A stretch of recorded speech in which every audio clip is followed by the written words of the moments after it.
In the stark white of the snowy night, a woman named Haimeang brought a bouquet of vibrant red flowers to her own funeral. 2 close bodyguards took care of anyone who stood in her way. The press recognized the former CEO of Yunhai Group was still alive. Haimeang asked her assistant, Ling Ku, to publicly announce the results of her DNA test. She explained that 3 years ago, she and her husband had an accident overseas. Because of that, Yunhai was entrusted to someone else.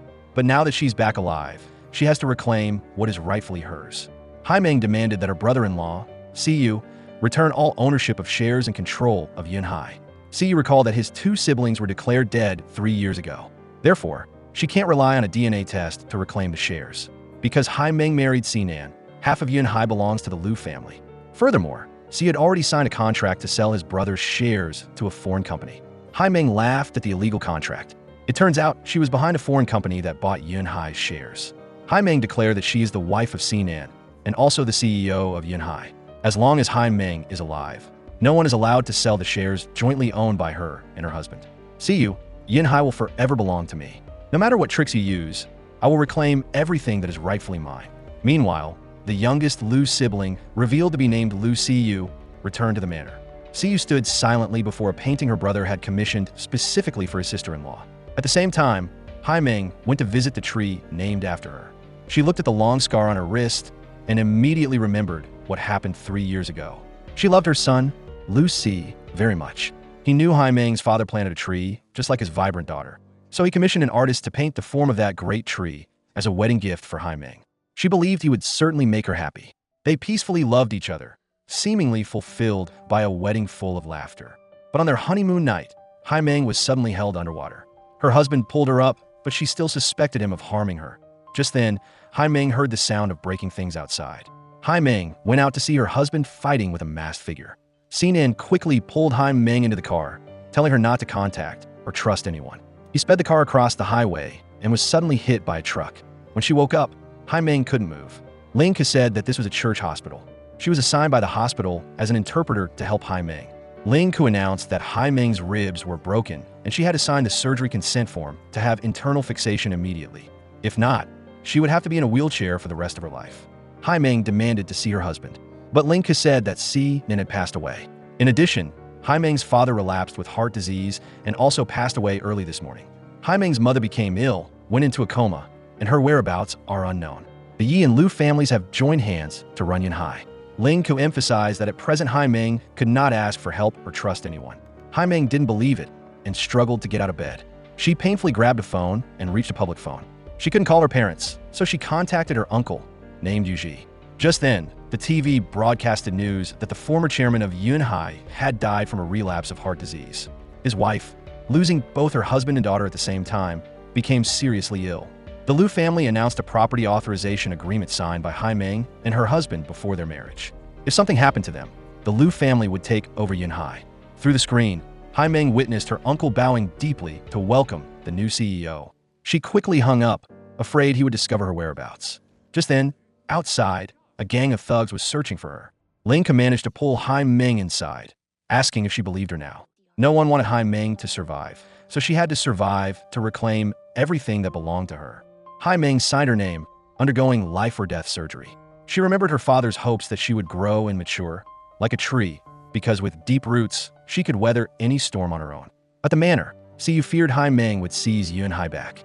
Her mother, named Mei Yun, was still complacent because she had the property authorization agreement in her hand. Siyu greedily wanted all the assets belonging to the Yi family. Mei Yun remembered that Yu Ji was holding the shares in place of Haimeang's mother. If something happened to Haimeang's mother while she was in a coma, it would be easier for us to deal with Yu Ji. She instructed her daughter to hold her position firmly so she could secure the entire Yunhai for the Lu family. However, don't let Siyu know about this. Siyu knew her mother favored Siyu, so she didn't dare to bother her beloved younger brother. At that moment, Siyu pulled back his bow, hitting the bullseye just like his brother used to teach him. The butler, named Zhuo Mo, praised the youngest master for growing more and more mature. Just then, the security guard reported, Haimeang is back. She stopped in front of Siyu, stepping directly towards him. Siyu, long time no see. It turns out, before returning home, Ling Ku had thoroughly investigated the Lu family. Haimeang's father-in-law, named Chang Dong, held the reins of power over the Chang Lu investment group. But after his eldest son died, he had been recuperating abroad. Haimeang's mother-in-law had passed away many years ago. The stepmother, Mei Yun, gave birth to a son and a daughter. Siyu married a man carefully selected by her mother named Jiang Lin. Siyu, loved by his mother the most since childhood, was passionate about archery. After growing up, he went abroad to study and compete. Protected by his mother, he was never involved in the company's affairs. They used the excuse of Haimeang and her husband's death to move into her manor. Haimeang was determined to turn the situation around, returning to the manor to retrieve the property management authorization. She deliberately approached the only blank slate of the Lou family, Siyu. Just then, Siyu went outside to chase Haimeang out of her brother's manor. Haimeang reminded her, "This is my home too." Mei Yun rushed over, urging her son, Jiang Lin, to go back to his room. Chasing after Haimeang, Siyu wouldn't let anyone touch her things. Haimeang wondered what letter was on the earrings that resembled the name Siyu. She said that each piece of her jewelry was made by a freelance designer. He always engraved her name on each earring or necklace. Haimeang asked Ling Ku to turn the room upside down to sort out the things that belonged to her. Mei Yun came in, asking Haimeang what she wanted to do. She reminded her not to think she could swallow Yun Hai whole with a few intimidation tactics. Haimeang knew what kind of situation she had to face, but she wasn't in a hurry to expose every card in her stepmother's hand. "Mei Yun, did you think I came back to compete for assets? A day will come. You will know my purpose." Stepping past Siyu, Haimeang asked Ling Ku to prepare a room to welcome her back. At Yun Hai Group, Yu Ji questioned the security team. Bo Chen asked his father to calm down, because no one expected Haimeang to return right at the funeral. Yu Ji reminded him that when there were no outsiders, Bo Chen didn't need to call him father. He told him to remember his position clearly, so he would know what he should do. In a room filled with medals, Siyu woke up to the morning light. He passed by his sister-in-law's room, accidentally seeing her reading a book by the door. He saw her reaching on tiptoes to put a book up high and quickly stepped forward to help. Haimeang lifted Siyu's chin, telling him not to approach her casually. She taught him to hold his own fate tightly, not to be easily drawn into the consequences of others. Haimeang heard Siyu call her sister-in-law and turned back, getting close to him. "Siyu, you're not allowed to call me that. Sinan is dead, so I no longer have any relationship with you people. My surname is Yi. My name is Haimeang. Be a good boy. Siyu, call me older sister." Siyu refused because he would absolutely not call Haimeang older sister. Haimeang suddenly stepped on Siyu's foot to put the book up high. His heart was beating so strongly that he could hear it clearly himself. His breath became rapid, but he still tried to maintain a calm appearance. Haimeang went outside, reporting to Ling Ku that the bookshelf had no clues. Ling Ku thought Mei Yun was careful and must have hidden the agreement in the manor. Haimeang remembered there was one place they had overlooked, Siyu's room. Waiting for Siyu to leave the house, Haimeang sneaked into his room. She suddenly discovered a secret safe. Ling Ku warned Haimeang that if she entered the wrong password too many times, the safe might automatically alert the police. Just then, Siyu opened the door to his room, and Haimeang quickly hid behind the bed. He was holding a bottle of wine, but he remembered that he had closed the curtains before going out. He heard the doorbell and turned back to answer the phone. It turned out Siyu was meeting Bo Chun. The car headlights shone through the window, making Haimeang's shadow appear on the curtain. Luckily, Bo Chun turned off the headlights, inviting Siyu to bring Haimeang along. Siyu refused, just when he discovered the intruder in his room. He quickly chased after her, but only found the maid. At the same time, Bo Chun also chased after her. However, Ling Ke had managed to substitute for Haimeang. He remembered her returning with his cousin during the funeral. Ling Ke said he knew Bo Chun, even things Bo Chun didn't know about himself. She advised him not to meddle in other people's business and not to seek out people he shouldn't meet. "Yi Bo Chun, keep your heart safe, or one day you'll lose it without even realizing it." Meeting with Ling Ku, Haimeang wondered why she risked her life to help her. Ling Ku asked Haimeang, "Aren't you afraid we'll become enemies?" Haimeang had many enemies, so she didn't mind adding another one. Ling Ku chuckled and asked Haimeang what she had discovered. Haimeang hadn't opened the safe, but she found a message from Mei Yun.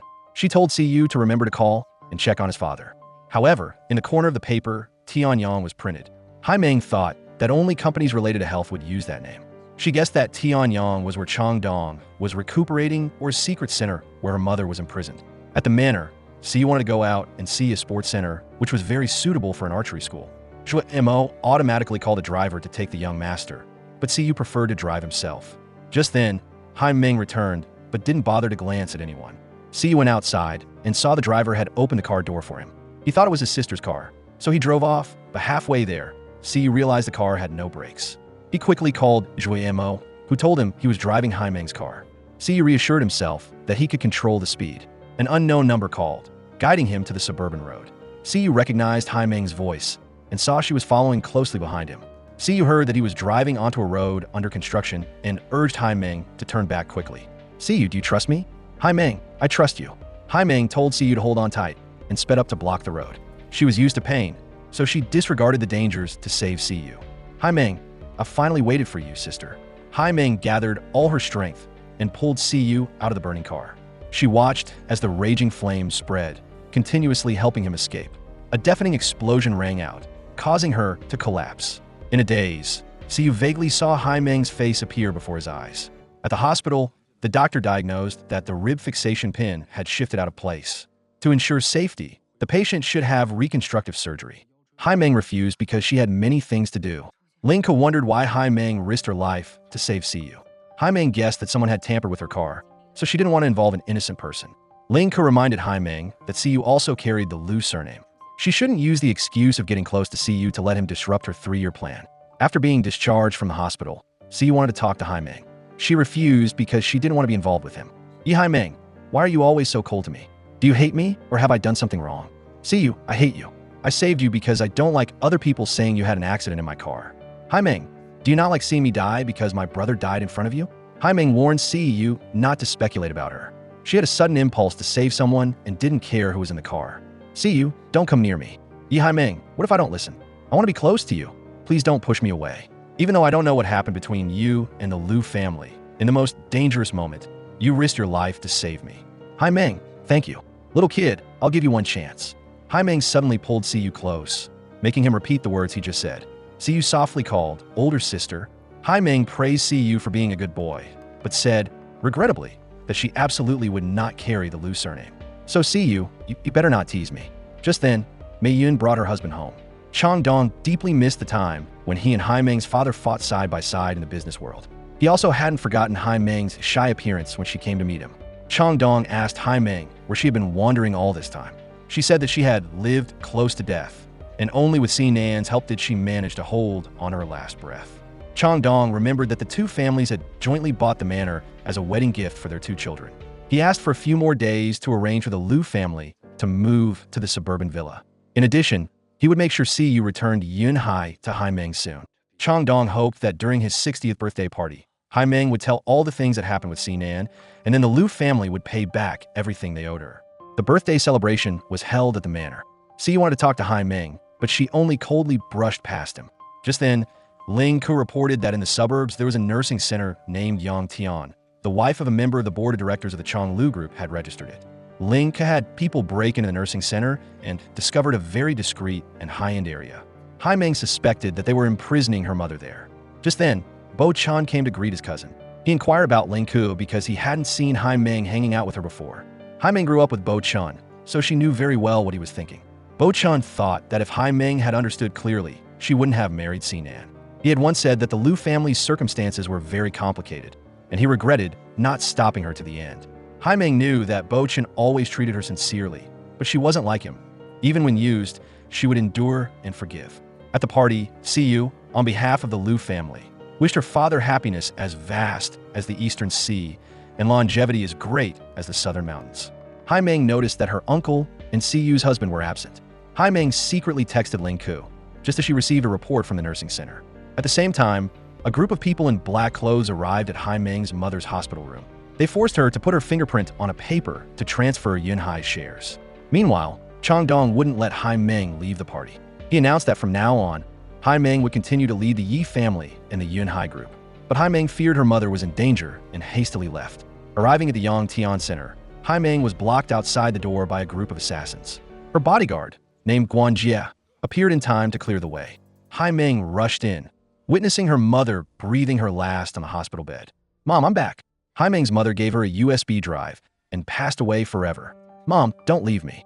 You once promised to always stand behind me and protect me." The sky suddenly broke into a storm, causing Haimeang to collapse, the emotional wounds and physical pain slowly eroding her will. Haimeang, Siyu managed to catch Haimeang, seeing her face drenched in sweat. "Haimeang, how did you get so injured?" "Siyu, don't touch me. Even if I die, I won't go with the Lou family." Just then, Ling Ku called Haimeang's phone, asking Siyu to take care of her. Ling Ku was detained by the police for investigation, but had already called Haimeang's private doctor. She told Siyu not to take Haimeang to the hospital and not to tell anyone. Siyu anxiously carried Haimeang home in the night. In her dream, Haimeang was tormented by her mother's urgent calls. Outside, the doctor diagnosed the patient with a high fever due to discitis. If Haimeang still insisted on not having the bone screws implanted, he feared the condition would worsen. On the bed, Haimeang tossed and turned restlessly. Siyu hurriedly took her hand, his heart aching, unable to guess what this girl had to go through. She suddenly turned, revealing a long scar on her back, leaving him stunned. Compassion silently shone in Siyu's eyes. He quietly turned away, gently pulling the clothes to cover her wound. Without hesitation, Siyu mixed the medicine and carefully fed Haimeang spoonful by spoonful. He gently applied medicine to the wound on Haimeang's wrist, bending down to soothe the pain with the warmth of his breath. Seeing Haimeang still trembling with pain, he gently took her hand, transmitting a bit of peace to her. That night, Siyu lay next to her, quietly watching over Haimeang's sleep until dawn. But when he woke up, she was gone. He blamed her for disregarding her health and not even bringing pain medication. Meeting with Ling Ku, Haimeang immediately opened the USB that her mother had left behind. On it was the phone number for the Tiancheng law firm. They were very happy to hear Haimeang's voice. They said that 4 years ago, her mother had written a will, leaving her entire estate to her daughter. Haimeang waited for everyone to leave before daring to tearfully break down. Knowing that her mother had given all her love to her made her even more heartbroken. The next day, Haimeang brought her mother's portrait back to the Yunhai group. Inside, Jianglin hurriedly called a shareholders meeting, but Haimeang blocked him at the door. She walked into the office, sitting in the CEO's position that originally belonged to her. Haimeang wondered if Jianglin carried the Yi surname or owned shares in the Yunhai group. Otherwise, how dare he call himself a CEO? Jianglin said that he was authorized by the Lou family to manage Yunhai. Haimeang said directly that Jianglin was just a frontman for the Lou family, a tool to take the blame for his wife. She announced that she was kicking him out of the CEO's chair. Just then, Yuji arrived to congratulate his niece on her return. But Haimeang didn't let him sit, and he wasn't allowed to claim kinship at work. She reprimanded Yuji for poor management and dismissed him from his position as vice president. Yuji asked his niece if she had the qualifications to fire him. He had worked side by side to build the group and had held Yunhai for her for 3 years. Yuji, you caused my mother to be sent to a private nursing home. You held the shares for my mother, but caused the Yi family to lose actual control. So be a good boy and get out of here. Siyu brought her mother to question Haimeang, asking if she intended to seize Yunhai. Haimeang chuckled because the company originally belonged to her. Mei Yun reminded Haimeang not to be so loud because half of Yunhai belonged to the Liu family. She questioned how many shares she owned that she dared to dismiss Jianglin. Instead of bringing the portrait, she should use the shares to talk. Ling Ku presented a transfer document for 12% of the shares that the former chairman had given his daughter to hold independently. Mei Yun argued that these few shares weren't enough to seize control of the company because the 37% of the shares belonging to Haimeang and Si Nin still couldn't be separated. In addition, Yuji was holding 6% of Haimeang's mother's shares. The lawyer announced that 4 years ago, Haimeang's mother had given all of her assets to her daughter. Not only did she sign her name, but she also filmed a video will. Haimeang said that the night before, her mother had been forced to transfer the shares, so whoever produced that paper was the murderer who framed her. Haimeang summarized that she held 37% of the shares jointly with Sinan and 16% of her own shares. She was the largest shareholder, challenging anyone to dare seize the position of CEO of the Yunhai Group. Waiting for Haimeang to return, Siyu said he planned to call her. Haimeang asked Siyu, "Don't you remember what I said?" He didn't want to, and didn't agree to stay away from her. Siyu knew that Haimeang was fighting for shares with his family, but he thought that money couldn't buy feelings and sincerity. "Haimeang, I just wanted to give you the medicine. The doctor prescribed a lot of medicine, but you didn't bring it. I was afraid you'd be in pain, and the fever would come back." Haimeang didn't really need it, but couldn't bear to reject the sincerity of the young brother. She turned around and silently held out her hand. Siyu gently touched her hand, suddenly remembering that he had left the medicine box in his room. She asked him to meet her in the study at 6 a.m. the next morning. In the early morning, Haimeang gently pushed open the study door. The early morning breeze lightly brushed past, blowing away the white curtain, revealing Siyu's radiant face by the window. He looked up at her, his eyes lighting up, his smile as gentle as the morning sun. Haimeang remembered that night, when she woke up, Siyu was still holding her hand tightly. He murmured, "Sister, don't worry, I'm here." Meeting with Siyu, Haimeang coldly demanded the medicine. He said that he didn't care about the family matters, but he would definitely remember what he had promised her. Sister, I'm very trustworthy. Haimeang was flustered and quickly moved a little away from Siyu. He was afraid she would forget, so he had written down the instructions for each medicine. Haimeang reminded Siyu to remember that she could take care of herself. Haimeang, so you really do hate me? Haimeang denied it, explaining that she wasn't used to getting close to others. Throughout the past 3 years, she had been taking care of herself. Siyu happily knelt down, placing the medicine in Haimeang's palm. She grimaced from the bitterness, making him laugh. Siyu remembered how fiercely Haimeang argued, but now she was afraid of bitter medicine. She left, but he quickly pulled her back because Siyu had prepared candy for her. Haimeang, if you feel the medicine or life is too bitter, try this fruit candy. It will definitely bring sweetness into your heart. Haimeang called Siyu childish. She wondered, are all the new books on the shelf yours? Siyu said that every time he went on a business trip abroad, his brother would buy him a book on archery. He understood English and German, but couldn't translate Latin. Haimeang said she knew a little because Sinan used to teach her.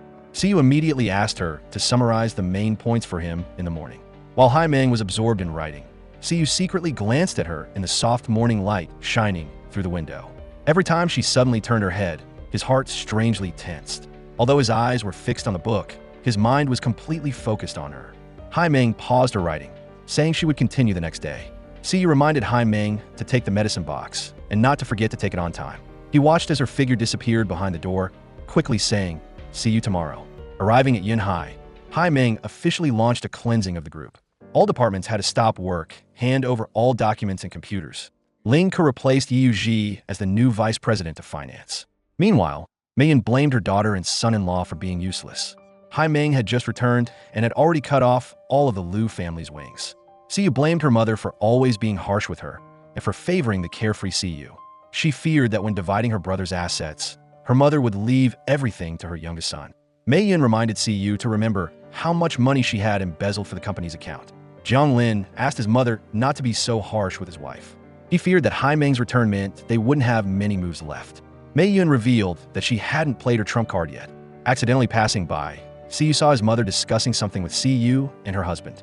He went outside to say hello to his father before going to practice with his friends.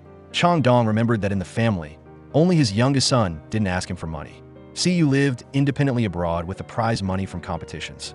Chang Dong asked his son if he had ever thought about taking over the Chang Lu group in his place, or joining Yunhai in place of his brother.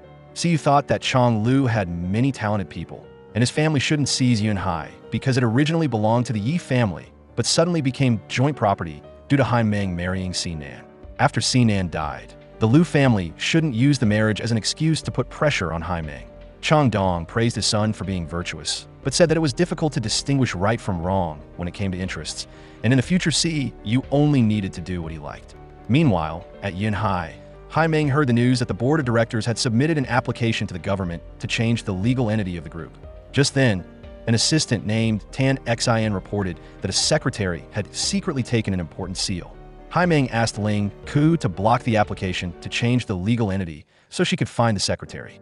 Haimeang found her in the parking lot and rushed after her, dropping her phone in the process. She ran through a shortcut, risking her life to block the car. Tan Xin came to retrieve the company's license and seal. Meanwhile, Siyu accidentally bumped into Jianglin. He bent down to pick up the documents, discovering an application to declare Sinan dead. Siyu waited for Jianglin to leave, and then called to inform Haimeang. He guessed that Jianglin was on his way to get a death certificate. Haimeang asked Siyu if he was willing to help her. He followed Jianglin's car and then overtook him to block the road. He splashed water on his face to feign a relapse of his pre-competition anxiety disorder. Jianglin advised him to pull over to the side of the road and wait until he could breathe easier before going home. Siyu grabbed Jianglin's arm, asking his brother-in-law to take him home to take his medicine. Jianglin saw Haimeang's henchman passing by and quickly said that he had to take care of an important matter for the Lu family. Siyu asked his brother-in-law, "Is the whole family willing to lose me?" He had no choice but to tell his mother that his brother-in-law had abandoned him to his fate. Jianglin sighed and agreed to take his brother-in-law home. Late that night, Siyu suddenly received a text message from Haimeang. He jumped up and ran quickly to the study. He paused at the door, feeling his chest still throbbing. He waited for his heartbeat to slow down before daring to reach out and push the door open to Siyu looked at Haimeang's melancholy face and quickly asked, "Were you not able to fight against Jianglin?" He saw her wrist swelling again and went to get the medicine. Haimeang pulled Siyu in, telling him she had won the death certificate. "Siyu, the man who used to be my husband, is truly gone. Siyu only wanted to wipe away the tears that were rolling down Haimeang's cheek, but his hand froze in midair because he didn't dare to touch her face. Sitting in the darkness, Haimeang said that she had met Sinan at the library years ago. She chose a Latin dictionary, but he had already checked it out.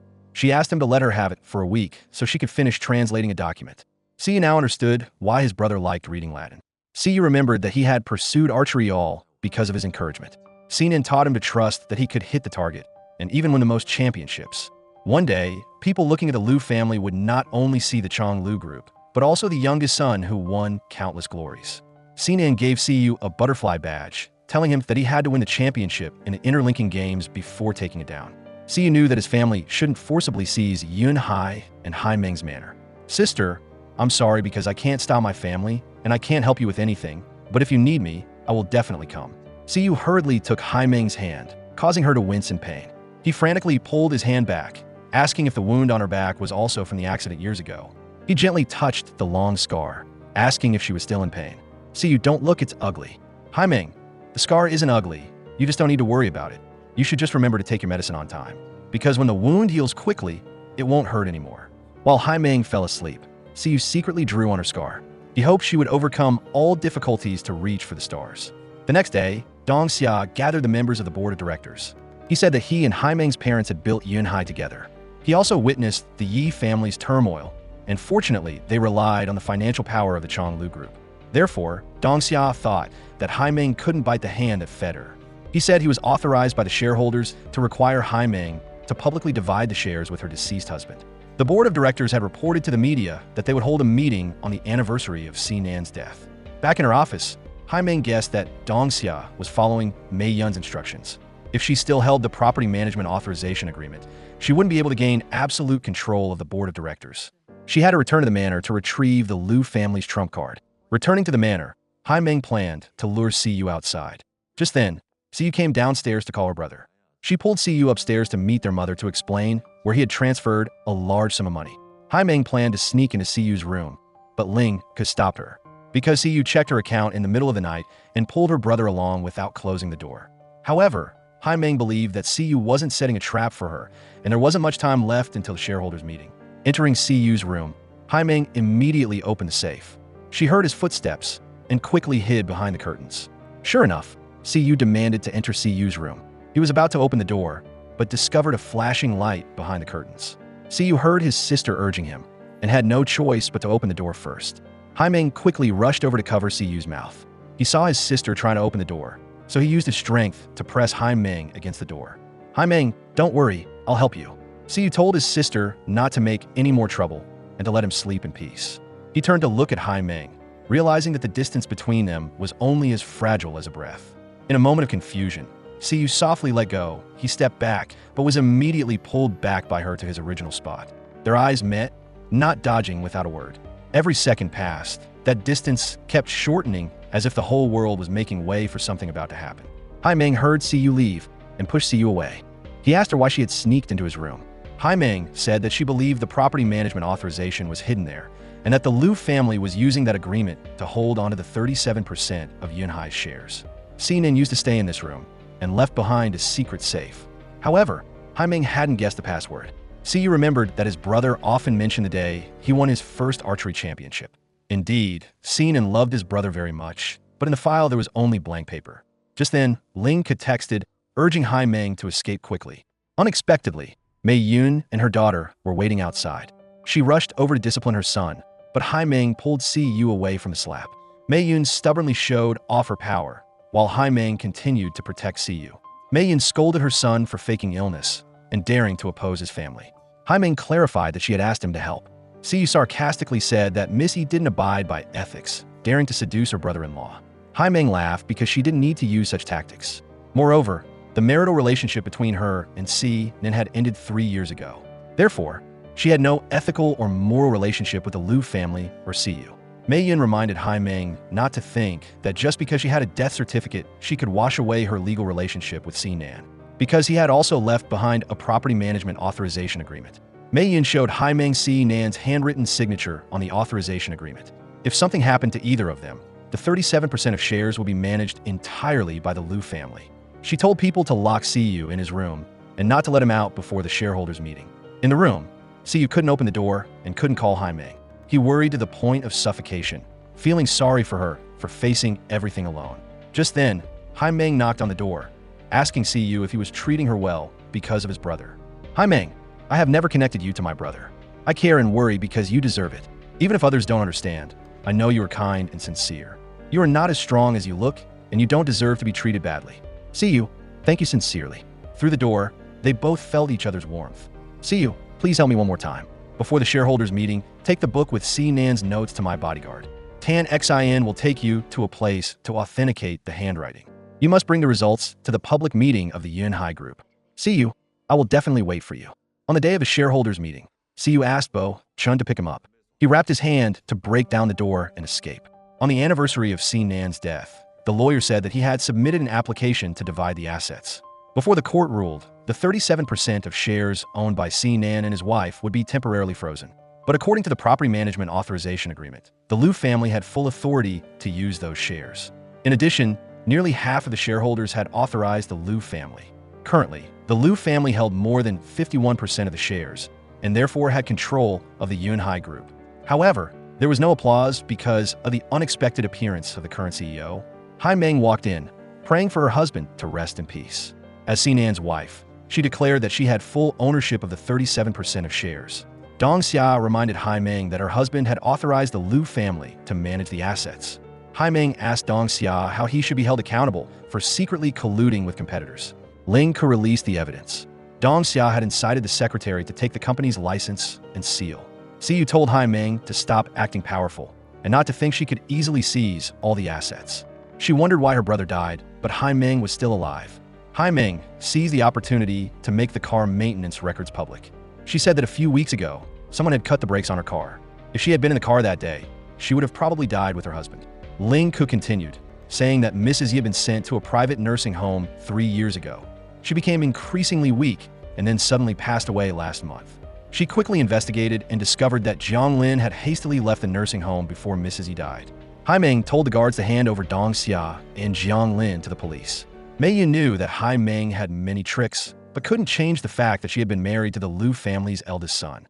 Haimeang snatched Mei Yun's trump card, declaring the Property Management Authorization Agreement invalid. Because she had never signed that paper, it was C. Nan who had forged her signature. Mei Yin questioned Haimeang if she wasn't ashamed of framing her deceased husband. Haimeang then took out her phone and called Siyu in. He was surprised that all eyes were on him.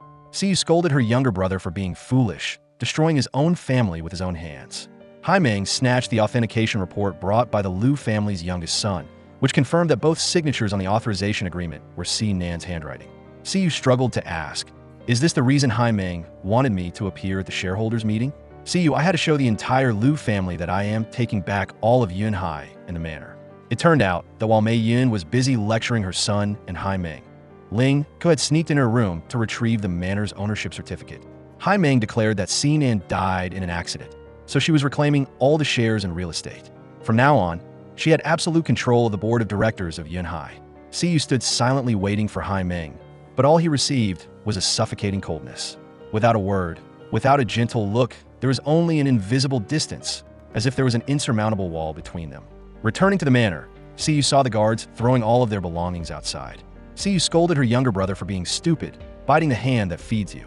Mei Yin continued to punish Siyu, refusing to acknowledge a son who was blind. Just then, Haimeang returned, but didn't even glance at Siyu. Ling Ku advised Siyu to live peacefully and not to wait for Haimeang anymore. She had gotten what she wanted and wouldn't have any further relationship with the Lou family. Siyu was determined to meet Haimeang, even if she was hostile to his family. The sky suddenly began to rain. Siyu frantically gathered everything up, quickly packing his belongings into a suitcase. He breathed a sigh of relief when he realized that the most important thing was still intact. Footsteps sounded in the rain, growing clearer and clearer. Siyu looked up, and finally, he had waited for her. Haimeang stood in front of Siyu, holding an umbrella tilted towards him. Under the light rain, that moment was so silent that he could hear his own heartbeat. Siyu stood up, resolutely taking Haimeang's hand. He asked her, "Why didn't you ask Bo Chun to bring the authentication report?" "Haimeang, because you carry the Lou surname. If you had brought the authentication report, not only would you have won the trust of the reporters, but you would have defeated the Lou family's last line of psychological defense. Siyu, you were the knife that stabbed the Lou family in the heart." Siyu didn't believe Haimeang was that kind of person, didn't believe that she approached him only to use him. Haimeang remembered warning Siyu not to come near her, because she and the Lou family were sworn enemies. She had crawled back from the brink of death to take back everything that belonged to her. Haimeang, what about me? In your heart, did I not leave a trace? Were the days we spent together nothing to you? Siyu, you are nothing at all. A clap of thunder resounded in the gloomy sky, echoing the emotions swirling inside Siyu. In a moment, he couldn't restrain himself. He dropped the umbrella to the ground and forcefully pulled Haimeang into his arms. He held her tightly, as if wanting to retain the last bit of warmth in the cold rain. But Haimeang's voice was as cold as a knife. Siyu, in this life, we will have no relationship whatsoever, because carrying the Lou surname is your biggest mistake. Siyu stood silently. All words seemed to be stuck in his throat. He didn't try to hold her back, and didn't offer any more excuses. He just let the heavy rain fall, merging with his bitter tears. But little did Siyu know, Haimeang had to grit her teeth and endure the physical pain. She grabbed the medicine box on the shelf, accidentally knocking down 2 of his fruit candies. She realized that he had gone through so much with her, both bitter and sweet. But in the end, she still hurt his sincere heart. Meeting Ling Ko, Bo Chen asked her what her purpose was in supporting Haimeang. She told him that if he wanted to know her identity, he should exchange it for a secret. For example, that he didn't carry the Yi surname. Ling Ko asked Bo Chen how it felt to swallow bitterness for 20 years. She advised him to protect himself before she dug up all the secrets of the Yi family. The next day, summoning the board of directors, Haimeang announced that the Yunhai Group was officially beginning a new chapter. The legal department reported that they had a lot of work due to Lu Siyu and her husband wanting to expand the market abroad, but they didn't acquire hotels, instead using a large sum of money to buy a plot of land. Haimeang asked Tan Xin to investigate the transaction history between the two sides. Meanwhile, Siyu used his savings to buy an archery school. He heard someone nearby praising a new ruby earring and realized that he had dropped something. He asked for it back, but she didn't believe that a man wore earrings. Her boyfriend challenged Siyu, saying that whoever won could take the ruby earring. In 2 shots, Siyu scored 10 points each time. The boyfriend heard that Siyu was a professional and then forced him to compete with a novice player while blindfolded. If Siyu hit the board, no matter how many points, he would win. Siyu agreed, tying the red silk blindfold over his eyes. I remember the moment when he picked up the ruby earring. Each arrow shot out like tearing the wind, strong and decisive. A cracking sound rang out, causing the whole school to erupt because not only was the bullseye hit, but it was also shattered under the incredible force of Siyu's shot. Visiting Siyu, Siyu blamed her younger brother for abandoning the family. She asked, "Do you not suspect your older brother's death?" Both husband and wife were in an accident, but Sinan died on the spot, while Haimeang was unharmed. Moreover, during the 3 years she was missing, what exactly did she do? At Yunhai Group, Haimeang told Tan Xin to speed up the stabilization of the departments. She texted that she would meet Ling Ku in half an hour. Haimeang opened the door and unexpectedly met Siyu again. Siyu was also there to talk to Haimeang. She demanded that Haimeang immediately release her husband, because that night, Jiang Lin had only gone to handle some things and couldn't have been at the nursing home. Siyu questioned why Haimeang had avoided the investigation years ago, causing the police to conclude that Sinan's death was an accident. "Haimeang, why did my brother die while you were unharmed? Were you lucky to escape by a hair's breadth, or did you harm my brother? Haimeang, why did you escape from the central hospital abroad and have surgery somewhere else?" Haimeang complimented that the little kid had become much fiercer after not seeing him for a few days. Haimeang revealed that Sinan's last words were that he would still love her in the next life. Siyu saw that she was saying exactly the same thing as the foreign police interrogation results, completely avoiding the important details. Even though she was seriously injured, it couldn't be ruled out that she was involved in Sinan's death. "Siyu, why would I harm my husband? I could have taken the Lou family's assets or offered Yunhai to you with my own hands." Siyu threatened to report to the police to investigate the truth, but Haimeang wasn't afraid and absolutely didn't regret it. "Haimeang, the next time we meet, we will be enemies." Returning to meet Ling Ko, Haimeang looked at the photo of Siyu that had fallen on the ground. She told Ling Ko that there was no need to glue it back because he was no longer on the chessboard. Ling Ko agreed to eliminate Siyu and rearrange the new chessboard with Haimeang. Haimeang had successfully taken back Yunhai, and it was time to investigate everything between her and Sinan. As vice president of finance, Ling Ko asked Bo Chen to open the archive room. He remembered his father scolding him for being useless, allowing Ling Ko to demand an investigation of the records from years ago. Yu Ji regretted adopting a weakling. He had Bo Chen accompany Haimeang for so many years, but he couldn't win against Sinan. If one day he failed, it would all be the fault of his adopted son. Just then, Ling Ko called Bo Chen over to confirm a signature. He looked down at the books, accidentally causing her heart to flutter. Bo Chun quickly put on his glasses and continued to verify his signature. He looked up and accidentally met Ling Ku's eyes. He always felt like he had met her somewhere. Ling Ku told Bo Chun to focus on his work and not to use outdated flirting techniques on her. At the archery range, Siyu read the rumors about his brother's accident. Siyu was confused and could no longer hit the bullseye. It turned out that Siyu was adding fuel to the fire, leading public opinion to suspect that Haimeang had harmed her husband. She continued to send people to cause trouble at Yunhai, remembering to sign Lu Siyu's name on a lawsuit filed in court. At a Yunhai hotel, a customer demanded that the receptionist upgrade his room. He complained that the dilapidated hotel was managed by a woman who murdered her husband. The manager asked the customer to calm down, but he raised his voice even louder.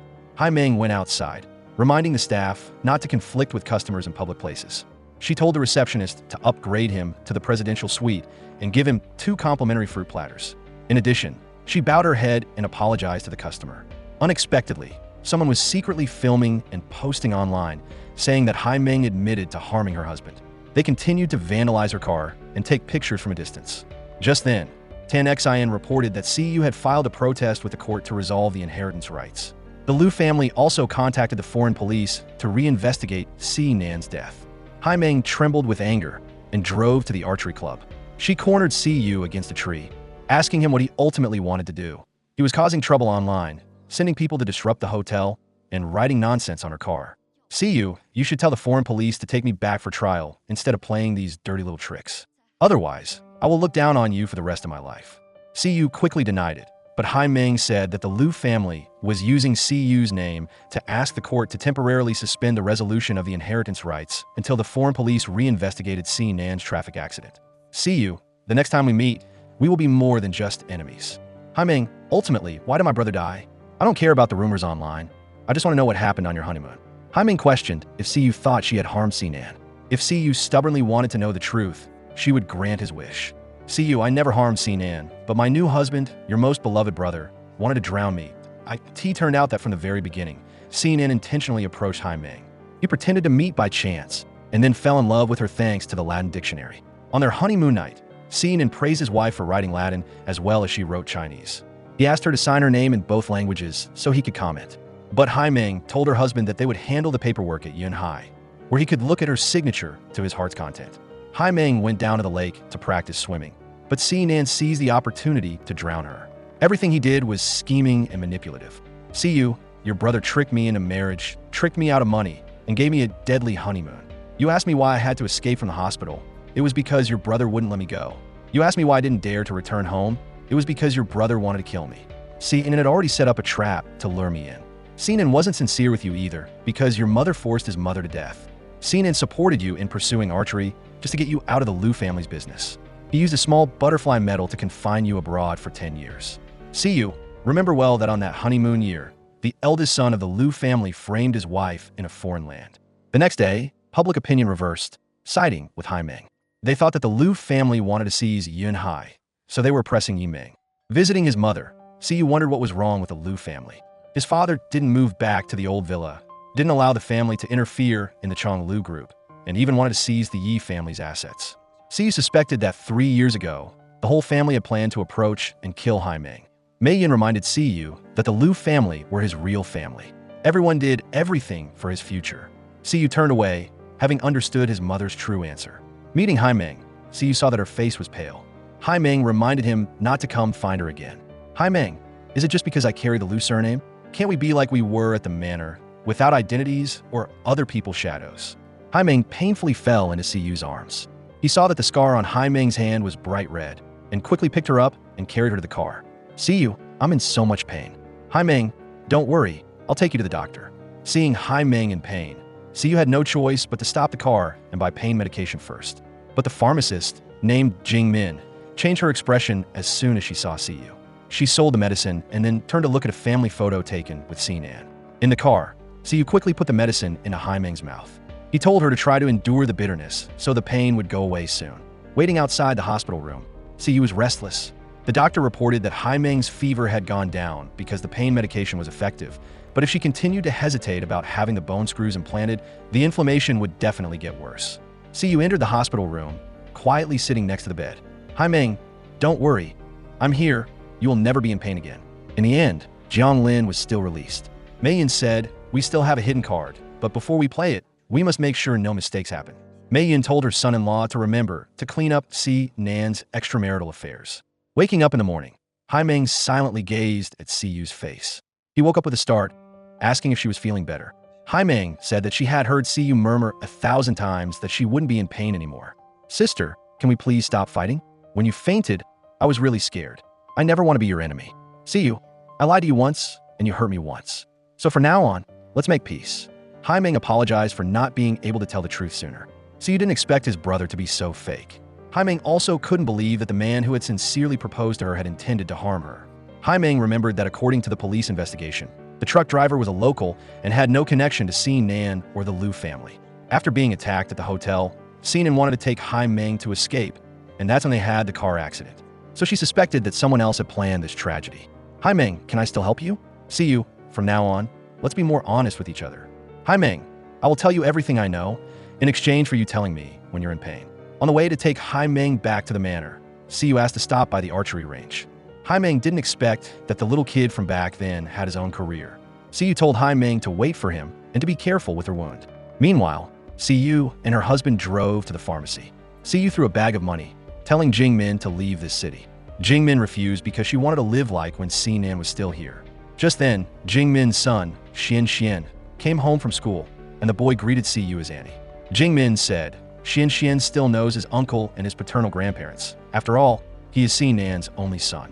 Visiting the archery range, Haimeang looked at a bow on the wall. Si Yu introduced it as a gravity bow, suitable for men's muscles. He ran to get another bow with moderate weight that he had specially made. He had worked hard to bring it back home to give to the person he wanted to give it to the most. Haimeang was curious. Are you planning to give it to your girlfriend? Haimeang, I'm giving it to you. From now on, you're its owner. Si Yu helped Haimeang put on protective gear. When he leaned over her face to fasten the button, Haimeang's heart suddenly fluttered. But he still didn't stop, continuing to kneel down and gently put gloves on her, as if he was proposing to the person he loved the most. Haimeang said that she had never shot an arrow, and her back hadn't fully recovered. Si Yu then took off his jacket and stepped forward, hugging Haimeang from behind. He carefully guided her every move, holding her hand to pull the bowstring and hit the bullseye. Meanwhile, at Yunhai, Ling couldn't find any errors in the financial records. Just then, her pen ran out of ink, so she put it in the drawer. Ling heard a strange noise, and sure enough, secret documents belonging to Yu Ji were hidden underneath. That night, a storm arose, causing Haimeang's wrist to ache slightly. She texted Si Yu for the address of the pharmacy from the other day. Haimeang brought the packaging and asked to buy the same medicine. Jingmin recognized Haimeang and quickly went to put away the family photo. Unexpectedly, Xian found an old album with many photos of his father. Haimeang saw Si Nan and rushed inside. She froze in front of their family photo. She questioned Jingmin about her relationship with Si Nan. Jingmin asked her son to take the album upstairs. She admitted that she was Si Nan's wife and Xian was his only son. Jingmin said that years ago, they had truly loved each other. Every day, Si Nan would wait for Jingmin to get out of school so they could eat together. Every look he gave her was very sincere. He was always afraid of losing her and didn't know how he would live without her. Then one day, Si Nan wanted to take Jingmin abroad. He planned to get married and build a home with a lovely child. He knew he was being hasty, but he really hated his current home. When his mother had just passed away, his stepmother had brought her 2 children to live there. He just wanted to leave the Lou family and never come back. Jingmin, I will give you everything. I will always love you, love our child, love our little home. Jingmin, will you be with me? Si Nan, I agree. In a small corner of the city, they built a happy home together. Si Nan had promised to protect Jingmin and their child at all costs. On the day Xian turned 2 years old, he said he had to go back to the Lou family to handle some things. He promised that he would definitely return in a year to live peacefully with her. Jingmin guessed that Si Nan had returned home to marry someone else. She begged Haimeang to reveal how Si Nan had ultimately died. The wind chimes suddenly rang, and Mei Yun and her daughter walked into the pharmacy. Jingmin insisted on not taking the money and not moving anywhere. Haimeang thought the two of them should explain to her first. Mei Yun remembered Haimeang once declaring that she had broken up with Si Nan, so why was she now showing off in front of his wife and child? Haimeang questioned Mei Yun about knowing that Si Nan had a child. Why did she still let him approach and marry her? Wasn't it because she inherited the Yi family's assets? Mei Yun remembered that years ago, Si Nan had devoted all his efforts to seize the Yi family's assets. In return, Mei Yun hid the matter of his wife and child from his father. After it was done, she would transfer 50% to his foreign account. Sinan didn't feel guilty because he had no feelings for Haimeang. Meanwhile, at the manor, Siyu returned to get a few books. He bumped into the maid and unexpectedly saw the ruby earring. The maid said it was Haimeang's favorite piece of jewelry, but she had dropped one abroad.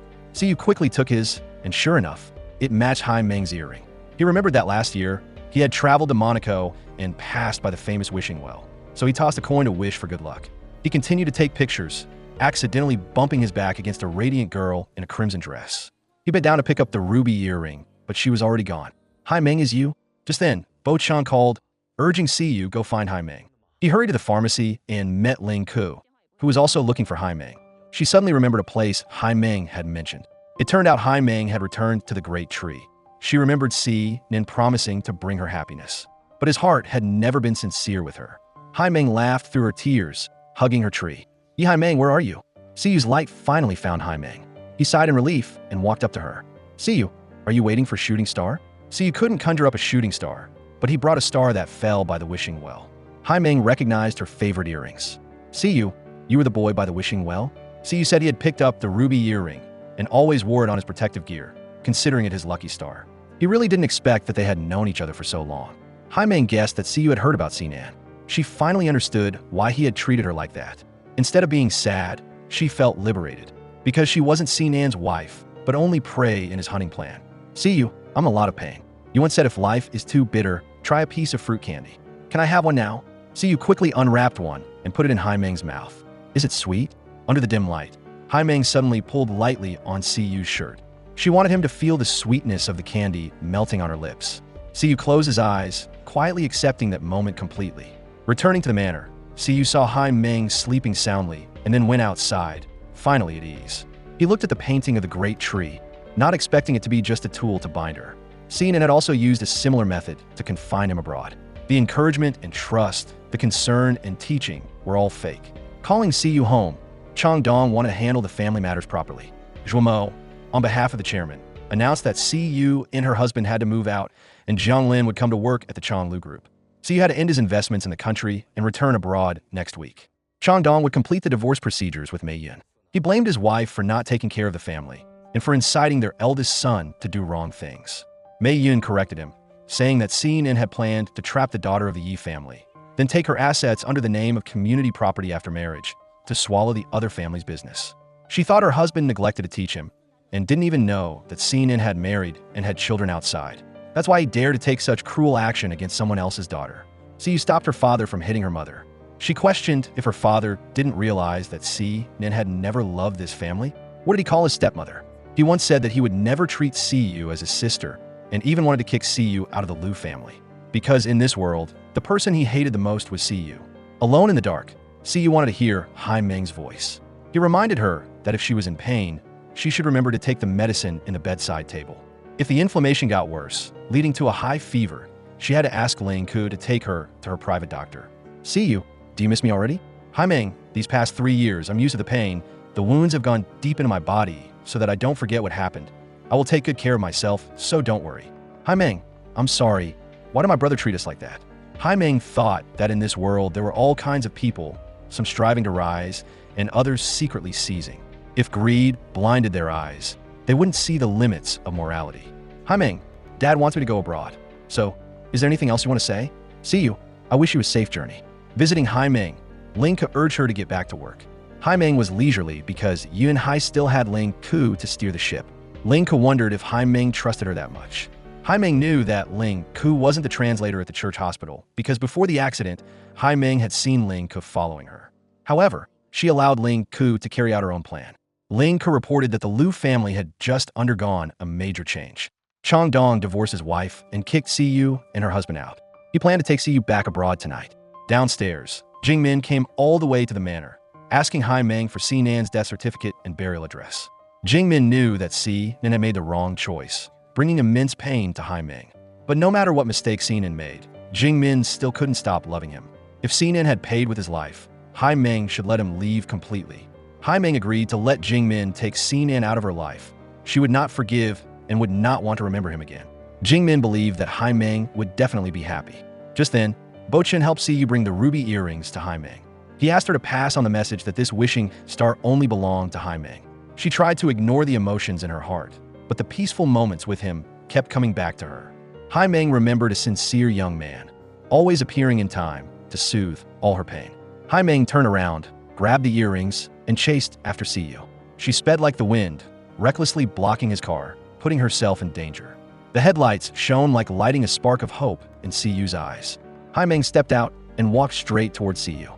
Butler, Missouri told people to stop her, but Haimeang's 2 bodyguards also appeared in time. Siyu escaped from the car and ran to protect the person he loved. Siyu, I come to pick you up. Haimeang, didn't you wish me a safe journey? Besides, my family has harmed you. Haimeang thought that everything was no longer important because he was just Siyu and she was just Haimeang. Siyu, you just need to answer if you want to come with me. Siyu, you're not allowed to look at anyone else from now on. You can only look at me. Between us, there is no Lou family or Sinan, and no more benefits or division of assets. There is only you and me. Siyu, I'm asking you one last time. Are you willing to be with me? Haimeang, we won't be separated, right? Siyu, as long as you walk with me, I will hold your hand for the rest of my life. Siyu didn't answer. He just pulled Haimeang into his arms. He used a kiss to replace his promise. In that moment, he decided to let go of everything behind him, just to hold her hand tightly, never letting go. Meanwhile, Changdong heard that his son had run away and wanted everything to be over by the end of next month. Running to Haixiang Bridge, Haimeang introduced, "This is a place I liked at first sight." She used to think that after she met the person she liked, she would definitely bring him to admire the scenery. Siyu wondered who the person she liked was. Haimeang admitted that on the way to chase after Siyu, she was very afraid that he would give up on her. But Siyu, wherever you fly, I will follow because I like you. Haimeang had experienced life and death, so she only wanted to live simple days. Until Jingmin came to her, begging to bring Sinan's portrait back. Haimeang realized that that was true love.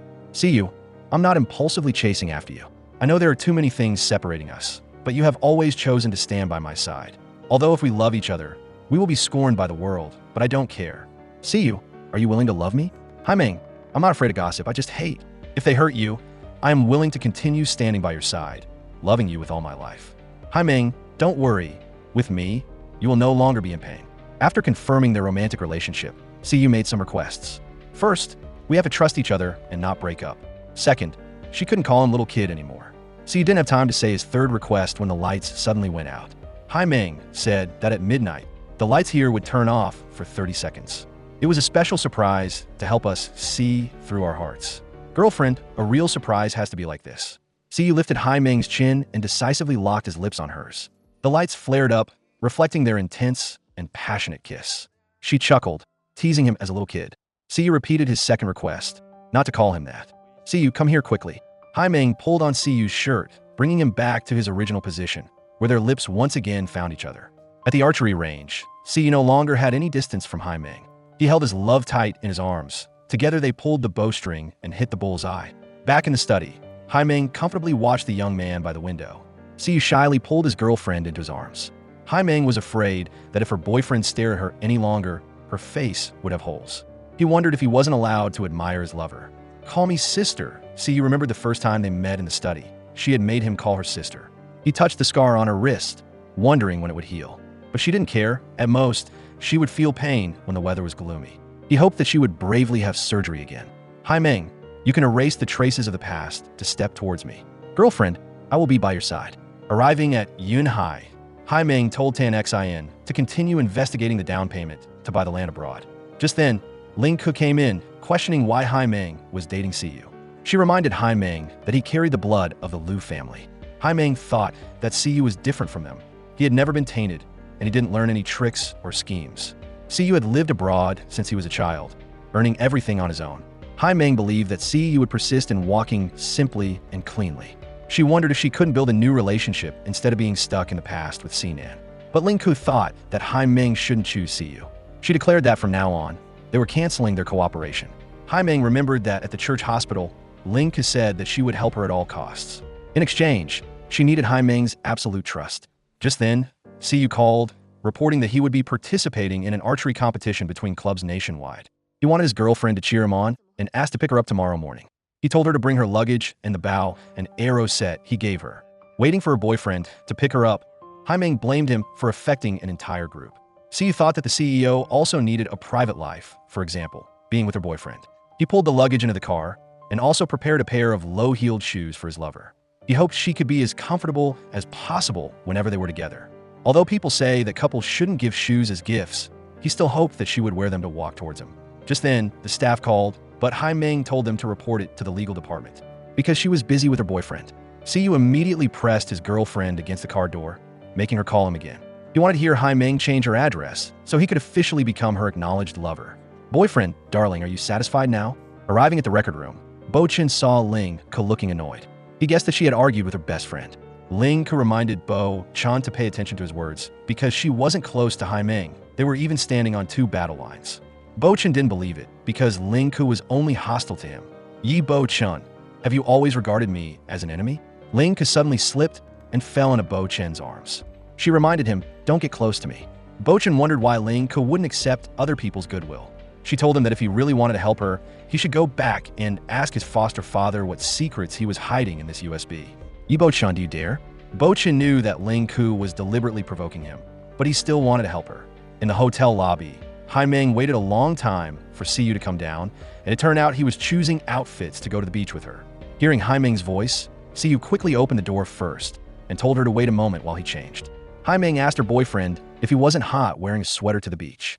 Siyu asked for another minute to change into something else. He then chose a flimsy shirt that was easy to catch a cold in.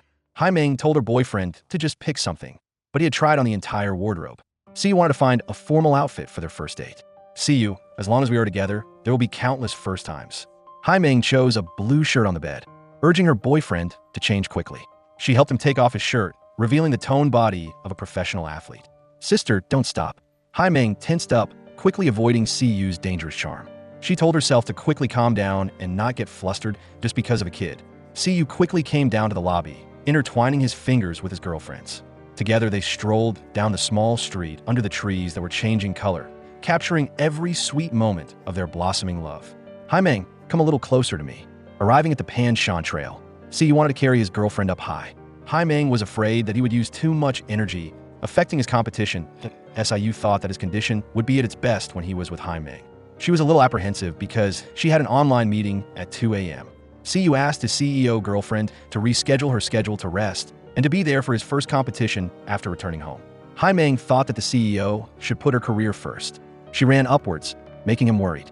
Siyu hurried to chase her, as if receiving many flowers along the way. It turned out that Haimeang was waiting for him at the end of the road. She walked towards him, holding a bouquet of flowers. "Siyu, I will always be by your side from the moment you shoot your first arrow until you win the championship. Siyu, your life doesn't need anyone's guidance. Follow the direction you choose and put in all your effort." Siyu pulled Haimeang into his arms, telling her to count to 3 before opening her eyes. "Haimeang, I will give you the most brilliant fireworks." He wanted this place to hold the best memories with the person he loved. Meanwhile, Bo-chin met with his father. He asked directly, "What secrets does this USB contain?" Yu-ji questioned his adopted son. "Dare you bite the hand that feeds you?" Bo-chin didn't forget the nurturing grace of his parents, but hadn't he repaid them enough over the past 20 years? He was wholeheartedly filial to his mother and listened to everything his father arranged. However, his father had never been satisfied with him because his existence proved that his father couldn't have children. Yu-ji threw the used tissue in Bo-chin's face. He blamed him for being unfilial, daring to insult and stab his benefactor in the back. Yu-ji continued to hit Bo-chin, but Ling Ke stopped him. She gave him 2 choices. One was to obediently unlock all the secret USBs, and the other was to meet at the police station. But if he dared to insult Bo-chin's identity, she would slowly settle every debt. Outside the park, Ling Ke knew that Yu-ji had been kind to Bo-chin, but that didn't mean he had the right to arrange his life.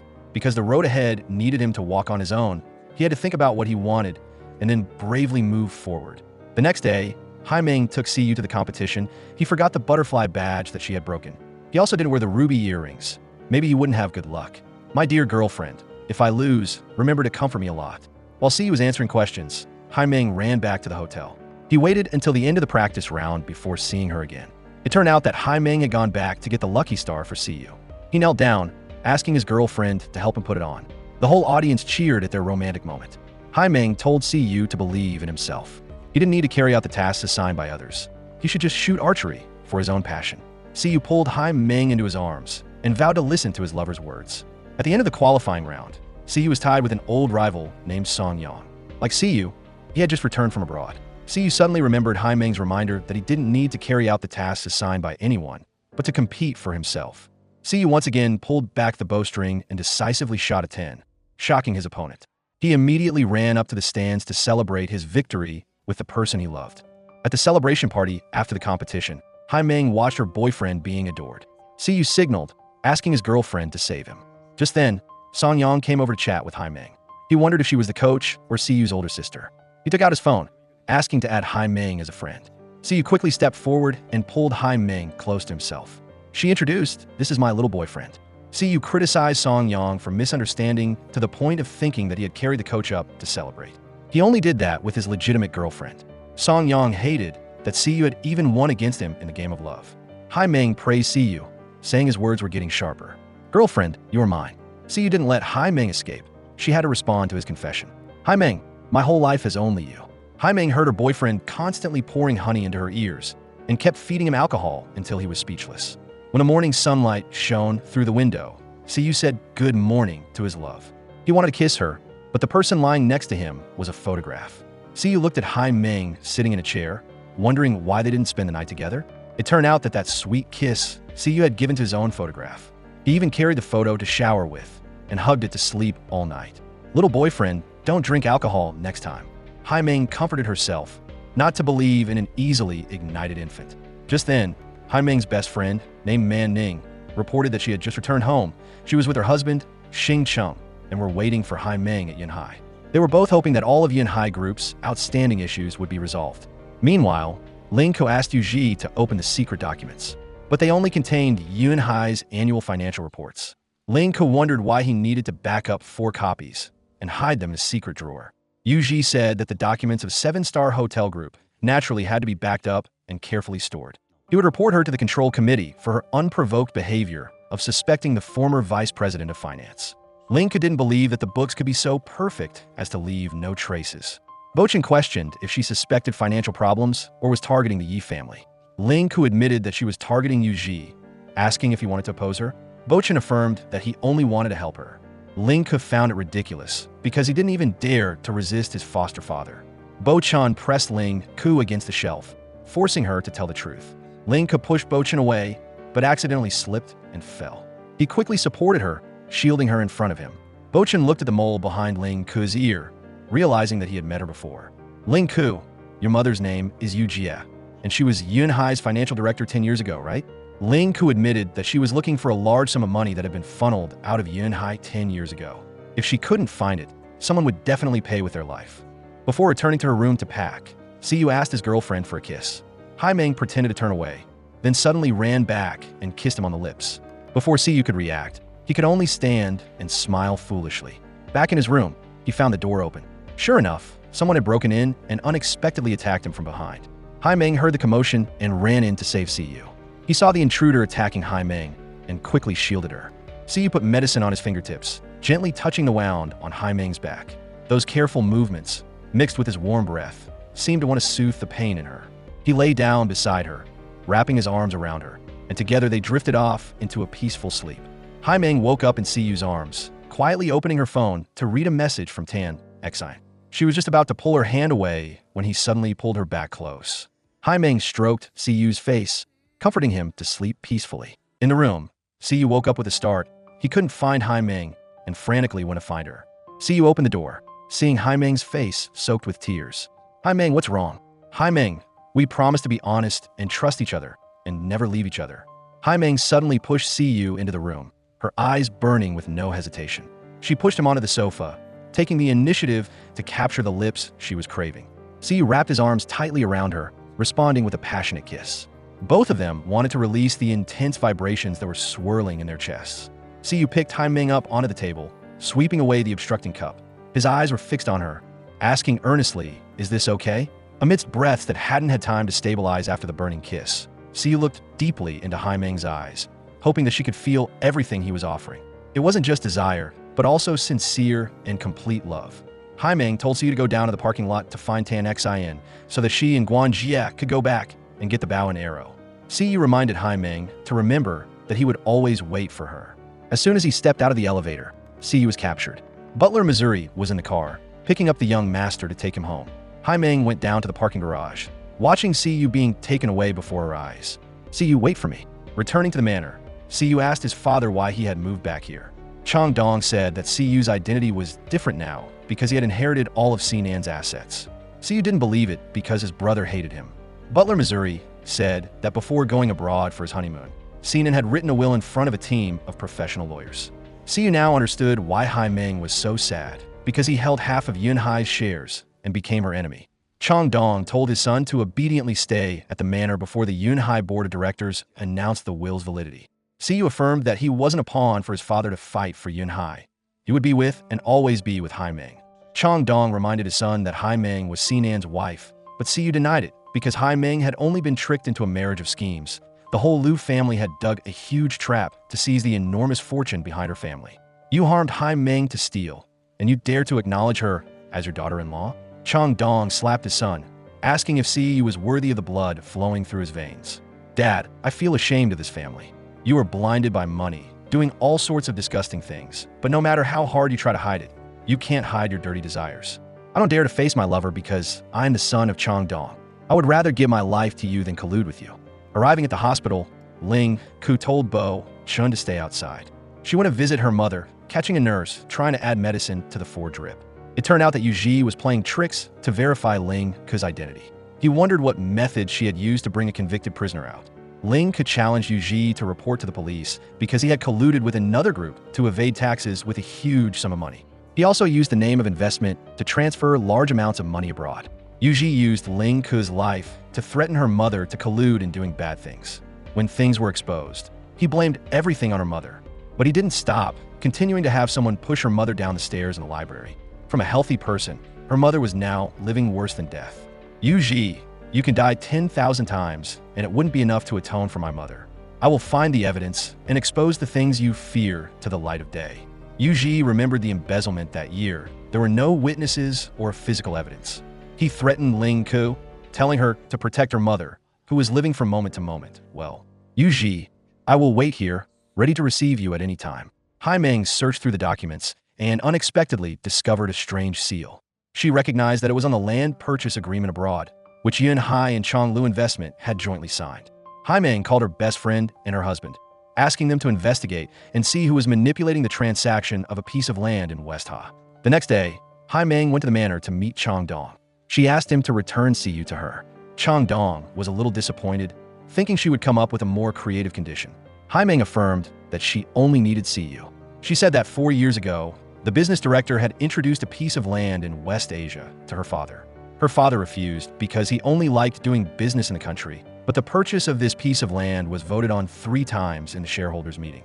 Then, the land was sold to someone else and left abandoned until now. Haimeang announced that she had just bought the land in West Asia back. If Chang Dong wanted to take it back, he had to declare that Sinan's was invalid. Siyu and her husband had to withdraw from the Yunhai board of directors. In addition, she had to let her take Siyu away. Chang Dong laughed because Chang Lu didn't need that piece of land, because what he was aiming for from the beginning was the Yunhai group. It turned out that Chang Dong was behind everything. He had painstakingly chosen and had seen an approach and marry Haimeang. He used his family step by step to annex Yunhai. Chang Dong advised Haimeang to hand over all the shares to protect her life. He would let Siyu replace Haimeang's position, becoming the largest shareholder of Yunhai. Back at the base, Haimeang heard the investigation results from Xing Cheng. He had thoroughly investigated the transaction of the company buying the land in West Asia and discovered a personal account transferring money from China named Xiaoting. Haimeang said that that was her aunt. Xing Cheng also heard that Changlu Investment Group had secretly gone bankrupt. They looked prosperous on the outside, but were in debt tens of billions. Haimeang understood why the Lou family had to move into the manor. Lu Chang Dong pretended to be recuperating, but in reality, he had gone abroad to save Chang Lu Group. Xing Cheng suspected that Chang Dong had been eyeing the Yi family's business for a long time. Because Haimeang's father was too wary, he had to send his eldest son to seduce her. Haimeang asked Xing Cheng to help her investigate Sinan's accident. On the way to the Yunhai shareholders meeting, Siyu pretended to have trouble breathing. Jiang Lin quickly stopped the car because he remembered that his brother-in-law had an anxiety disorder. He had seen Siyu unable to drive home on his own. Jiang Lin opened the car door to help his brother-in-law. Siyu took the opportunity to threaten to jump into the river. He was determined not to go to Yunhai to seize other people's assets. He would absolutely not hurt the person he loved. Chang Dong, I have not yet repaid the debt of my birth, but I do not agree to you harming others for your own gain. If carrying the Lou surname is a sin, then I am willing to use everything you have given me to repay that debt. See you. Haimeang's heartbreaking scream echoed in the space like the last comfort for See You. He smiled gently, his eyes wanting to engrave her image one last time. Then, without hesitation, he released himself into the cold water, carrying both love and a cruel fate. But what he didn't expect was Haimeang's passionate and reckless love, because she had once promised to be by his side until the end. Seeing her father return, See You asked if he wasn't going to Yunhai. She remembered that her younger brother had also gone with everyone. Jiang Lin stuttered, saying, See You is gone. At the hospital, Haimeang woke up with a start. She frantically searched for See You because no one would tell her where he was. Bo-chan was helpless and had to reveal that See You was no more, because he had fallen into the strongest underwater current. Everyone had jumped down to save him, but they had only rescued Haimeang. The rescue team searched for a day but couldn't find See You. Haimeang couldn't withstand the shock and fainted. Meanwhile, See You didn't believe that her brother had just left like that. She envied See You for being favored, but she still sincerely loved her only biological brother. She would ask Haimeang for forgiveness, as long as her brother survived. Back at the base, Haimeang carefully looked at See You's photo. He wanted her to continue living well, but there would be no one to soothe her wounds, unwrap her fruit candy, or fill the void in her heart anymore. Haimeang took a deep breath and called Ling Ku to make a counterattack plan. Reopening See You's bow and arrow case, Haimeang saw a book by Sinan. She discovered that each page of the book was marked with a letter. She quickly compiled them, and sure enough, they formed a message. Sinan revealed that secret documents were behind the oil painting. At the manor, Chang Dong watched the oil painting fall. He told the butler to check the security cameras to make sure that no mistakes occurred. In the video, Sinan said, Haimeang, I'm sorry for deceiving you. 6 months ago, my father's real estate investments failed, leaving him with a huge debt. If I elope, my whole family would face the biggest crisis of their lives. Furthermore, my father is threatening the life of my child, so I had to approach you, using the guise of community property to drain your family. Haimeang was suffocating with resentment and rushed to the manor that night. She held an arrow aimed directly at his eyes. Haimeang questioned Chang Dong why he had to take action against Sinan if he only wanted to steal property. Chang Dong didn't need an eldest son who lacked the awareness to inherit the business. Sinan was sacrificed for the family, and that was glory. Liu Chang Dong affirmed that anyone who hindered the progress of Chang Lu investment would have to die, because in the cold and ruthless business world, there was only fierce struggle and no feelings. Haimeang laughed sarcastically because she found Chang Dong so pathetic. He had never felt family love and wasn't respected by his children. Chang Dong, do you think that accumulating capital can dominate the world? I will become your opponent, so you can see clearly who is the strong one. In this world, it is not just men who can hold everything, and it is not just cruelty that wins everything. I will protect my Yunhai, and, at the same time, destroy your Chang Lu investment. The next day, the war officially began. Chang Lu Group received foreign capital, and Yunhai was severely suppressed. In more than a week, Yunhai's assets evaporated by more than 10 billion. Returning home, Bo-chan saw his mother hurriedly packing her belongings. She explained that she was planning to travel with her husband for a few days. Bo-chan used the excuse of being hungry to ask his mother to cook something to eat. He hastily rummaged through the suitcase, discovering a strange phone. Sure enough, it contained a lot of transfer history. Meeting with Ling Ku, Bo-chan reported that he had just sent her all the evidence of Yu Ji's secret conversations and transaction history. He said that his father had hidden the secret documents in the USB and only allowed people to restore them when needed. Ling Ku hugged Bo-chan, needing him to say no more. Ling Ku, I have no family anymore. Bo-chan, from now on, you only need to be yourself. On the memorial bridge, Haimeang stood silently, her heart echoing with every confession of love from See You like an old song that had never faded. In that moment, the lights suddenly went out for 30 seconds, and the sky unexpectedly poured rain, just like a predestined arrangement. In the misty rain, footsteps slowly approached, carrying the warm light from the yellow lights behind Haimeang. That sound rang out, painfully familiar. See You appeared in the rain, his figure like a dream come true. Haimeang couldn't believe her eyes. If this was a dream, please don't wake her up. Even if it was just in that illusory moment, she wanted to hold him tightly, to embrace all the love that hadn't had time to be complete. After realizing that everything wasn't a dream, Haimeang still stared intently at See You, because she was afraid he would disappear, afraid she wouldn't see him again. Haimeang, we will be together forever, but next time you can't risk yourself for me again. Haimeang admitted that she didn't have time to think much. She just didn't want to let him endure everything, facing the threat to his life alone. Siyu revealed that he had secretly colluded with an insider of the Yi family. They had arranged a rescue boat near the shore and used the chaos to pull Siyu up first. Haimeang, I was so scared when you jumped down. From now on, you have to cherish yourself more for my sake. Siyu, when everything is over, let's start a new life. Haimeang, I will always be here waiting for you. The next day, Yunhai held a shareholders meeting. Liu Changdong discovered that the people on his side were all absent. Butler Missouri advised the chairman to leave, but Haimeang had blocked the way. In the name of Changdong's youngest son, he rebuked Haimeang for making wrong decisions, causing Yunhai's stock to plummet uncontrollably. Moreover, 29 branch hotels announced that they were separating from the headquarters. Liu Changdong demanded that Haimeang hand over the management of Yunhai and recalculate the shares she held. Changdong, if you insist on forcing me, let's start settling every debt. Haimeang released a video of Si Nin admitting that he was dishonest when he got married. Therefore, he declared that he was giving up the community property in his marriage with Haimeang. The will was written under duress, so it was invalid. Changdong thought that before the court verified the video, Haimeang shouldn't even think about touching the 37% of shares. Moreover, the shareholders were selling off their shares, so Yunhai was just an empty shell. Tan Xin said that the absent shareholders had all authorized CEO Yi. Changdong was still complacent because Yunhai's stock was at rock bottom. Haimeang told him to open his eyes wide and see who was about to go bankrupt. Changdong didn't believe that Haimeang had enough money to pull the stock price up. Haimeang revealed that her parents had been in business for many years and had long established a system of family trust funds at home and abroad. Even if someone cleaned out the group, Haimeang could win everything back. Changdong praised Haimeang for being capable, considering it a failed investment on his part. However, she wouldn't allow anyone to leave this room. Because the company business was done, it was time to settle the matter of human lives. Linka questioned why a large sum of money had been transferred to Yu Ji's wife's account a few months ago.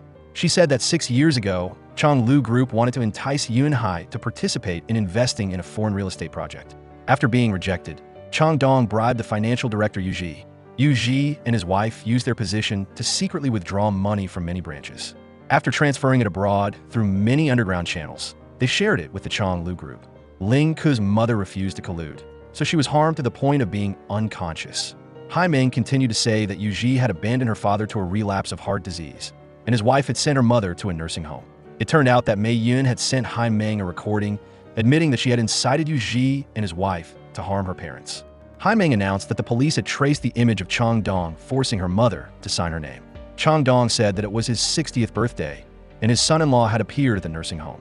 Jiang Lin said that that night, his father-in-law had asked him to go there to get medicine. He remembered that his father-in-law had rested for an hour during the party, but he had seen his car at the nursing home. He could be an obedient son-in-law, but he would absolutely not collude in harming others. Haimeang continued to settle the score. She exposed Changdong for forcing his eldest son to deceive and marry, then harm his wife in order to seize Yunhai, but he was afraid of the secrets being revealed, so he decided to end his eldest son as well. Changdong stubbornly believed that life was all about scheming. There was no such thing as true love and goodness. Just then, Siyu threw the door open, bringing a brilliant light into the dark room. The next day, Jiang Lin took his wife back to their new home. Siyu asked her husband, "Will we live like normal people?" Jiang Lin thought that normal people's lives had their own happiness. Even though he couldn't give her much wealth, he vowed to bring her a warm home. Siyu also promised to try to be a good wife. At the hospital, Bo Chun urged Ling Ke to rest a bit. He would take care of her aunt for her. He believed that his mother wouldn't bear to see her daughter working so hard and would definitely wake up soon. Meanwhile, Siyu watched a video of his brother Si and saying that he wished he could be Siyu's friend in the next life. Haimeang woke up, advising Siyu to let go of the sorrows in his heart. Haimeang, you're right. The wound will no longer hurt after the surgery. Some things in life, letting go of them, will no longer be sorrowful. Waiting for Haimeang to be discharged from the hospital, Siyu took her to the great tree. As soon as she touched the nameplate, thousands of stars lit up. Haimeang, your tree has come back to life. We have finally overcome adversity and reached for the stars. Haimeang had become a large tree, overcoming storms on her own without relying on anyone. May all girls have the courage to conquer all the difficulties in life.